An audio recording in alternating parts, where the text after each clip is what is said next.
আজিৰ এই ভিডিঅ'ত আলোচনা কৰিম হৈ যোৱা প্ৰি ফাইনেল পৰীক্ষাৰ নগাঁও ডিষ্ট্ৰিক্টৰ মেথছৰ কুৱেশ্যন পেপাৰৰ যিটো আমাৰ ছেকশ্যন বিৰ যিকেইটা কুৱেশ্যন আছিল ইয়াৰে আজি 46 নম্বৰ আৰু 47 নম্বৰ এই দুটা আজি আমি আলোচনা কৰিম। মই গোটেই প্ৰশ্নটোৱে মই ডিছকাছ কৰিম, কিন্তু আজিৰ এই ভিডিঅ'ত খালি 46 আৰু 47টো বুজাই দি আছোঁ। ইয়াত 46ৰ পৰা 50লৈকে আটাইবোৰ 2 মাৰ্কছৰ অংক। ইয়াৰে আজি এই ভিডিঅ'ত আলোচনা কৰিম 46 আৰু 47।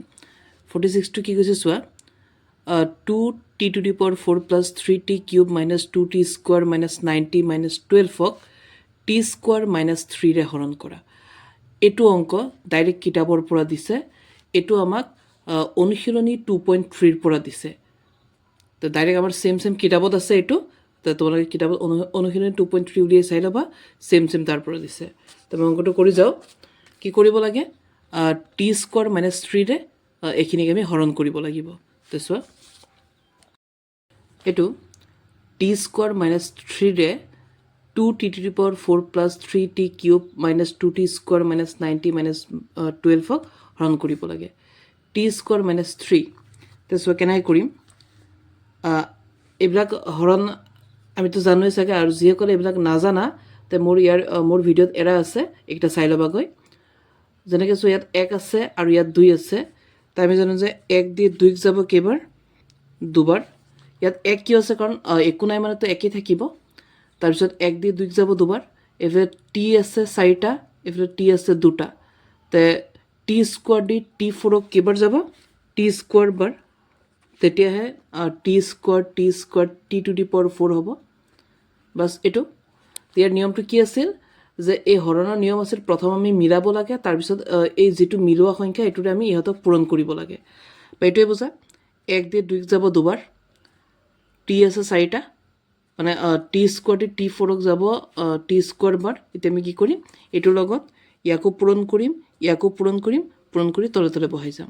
যেনেকৈ 2t² লগত t² যদি আমি পূৰণ কৰোঁ, এইটো হ'ব 2t⁴। আৰু সদায় মন কৰিবা, যেতিয়া আমি এইটোৰ লগত যদি আমি প্ৰথমটো পূৰণ কৰোঁ, সদায় আমি প্ৰথমটোৰ লগত মিলেই পাম, কেতিয়াও অমিল নহয়। তো কিমান হ'ব, এইটো হ'ব 2t⁴।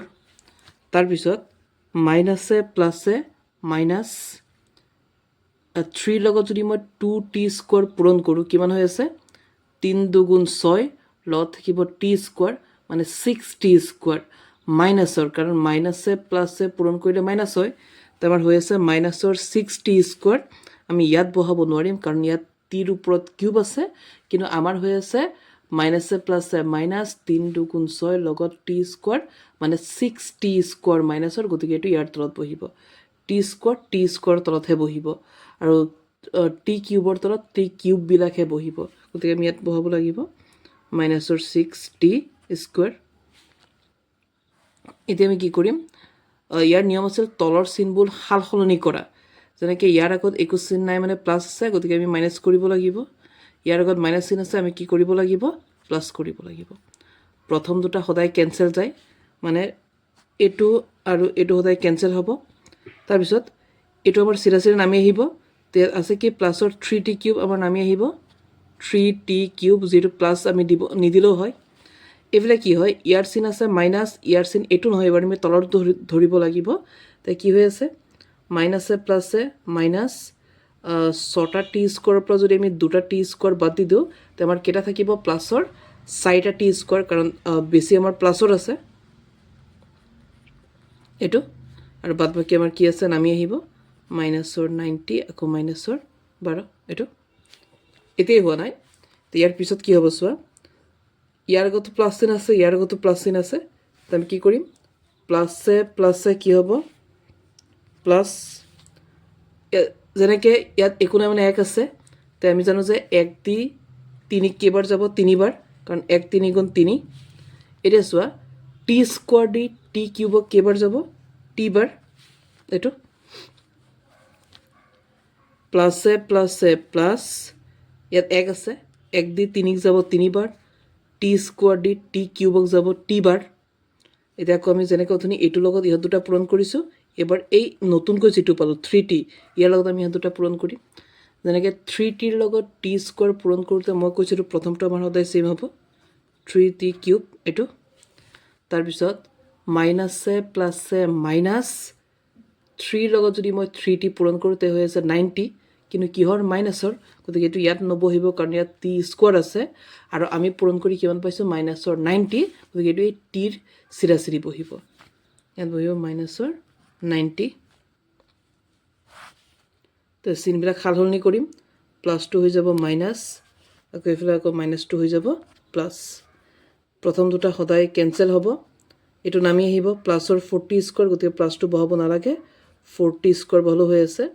এইফালে হ'ব মাইনাছে প্লাছে মাইনাছ, 9টা টিৰ পৰা 9টা টি গুচি গ'লে 0, গতিকে 0 আমি বহাব নালাগে, এইফালে নামি আহিব মাইনাছৰ 12 এইটো। তাৰপিছত আমি কি কৰিম এতিয়া আমি কি কৰিম, আকৌ আগৰ দৰে ইয়াৰ আগত প্লাছ চিন আছে, ইয়াৰ আগতো প্লাছ চিন, তো কি হ'ব প্লাছে প্লাছে প্লাছ এইটো। তো ইয়াত 1 আছে, 1 দি 4 কেইবাৰ যাব 4বাৰ এইটো। পিছত টি স্কোৱাৰ দি টি স্কোৱাৰক কেইবাৰ যায় নাযাব, এইটো মিলি আছে টি স্কোৱাৰ এইটো নাযাব, বা টি স্কোৱাৰ এবাৰ যাব আৰু 1 4 গুণটো 4 হ'ব, বা টি স্কোৱাৰক এবাৰ যায় আৰু 1টো নাপাতিলেও হৈ আছে।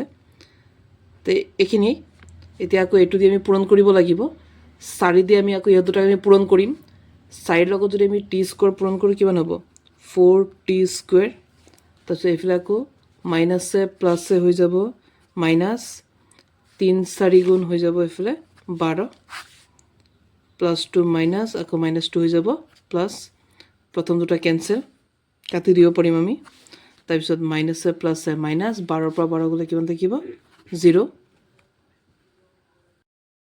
এতিয়া 47 নম্বৰ কুৱেশ্যনটো চোৱা, LCM আৰু HCF দিছে, 336 আৰু 54ৰ লসাগু আৰু গসাউ নিৰ্ণয় কৰে। এইটো কিতাপৰে অংক, বনাই দিয়া নাই, এইটো তোমালোকৰ 1.2ৰ পৰা দিছে, অনুশীলনী 1.2ৰ পৰা দিছে, এইটো কিতাপৰে অংক, ছেম দুইটা প্ৰশ্ন কিতাপৰে আছে।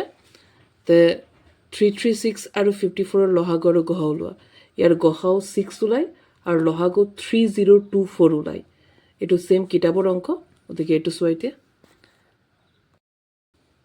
এইটো 47, 336 আৰু 54 লসাগু আৰু গসাউ উলিয়াব দিছে।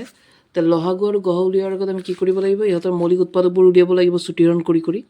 তে 336ৰ চোৱা কেৰে কৰিম, 2ৰে গৈ আছে, 2 দি 3 যাব 2 গুণ 2, 3ৰ পৰা থাকিব 1 13, 2 6 গুণ 12 থাকিব 1 16, 2 1 গুণ 16। তাৰপিছত আকৌ যদি কৰোঁ 2 দি 1ক নাযায় 16 ল'ব লাগিব, তো 2 8 গুণ 16 আৰু এইফালে 8ক যাব 2 4 গুণ 8, 2 দি 2 4 গুণ 8, 2 2 গুণ 4, আকৌ 2 দি গৈ আছে 2 2 গুণ 4, 2 গুণ 2, এবাৰ 21 বেজোৰ 3ৰে যাব, 3 7 গুণ 21 আৰু নাযায়। তো কি পালোঁ 2 1 2 3 4টা 2 পালোঁ, 3 এটা 7 এটা, তো ইয়াত আমি লিখি দিওঁ। তো 2 × 2 × 2 × 2 2 4টা, লগত আমি 3 পালোঁ এটা আৰু 7 পালোঁ এটা, এইকেইটা। এতিয়া 54ৰ কি 2 দি গৈ আছে, 2 2 গুণ 4 1 14, 2 7 গুণ 14, 3ৰে গৈ আছে 28ক, 3 9 গুণ 27 আৰু এইফালে 3 3 গুণ 9, তো 2 এটা 3 3টা লিখি দিওঁ আমি, 2 আছে এটা, 3 ওলাইছে কেইটা 3টা এইটো। এতিয়া আমাক উলিয়াব হৈছে লসাগু আৰু গসাউ, তো আমি প্ৰথম গসাউটো উলিয়াই ল'ম। তো গসাউৰ নিয়ম কি, মিল থকা দুটাৰ পৰা এটা, যেনেকৈ 2 2 মিলি আছে, 2 2 মিলি আছে, মিল থকা দুটাৰ পৰা এটা পূৰণ।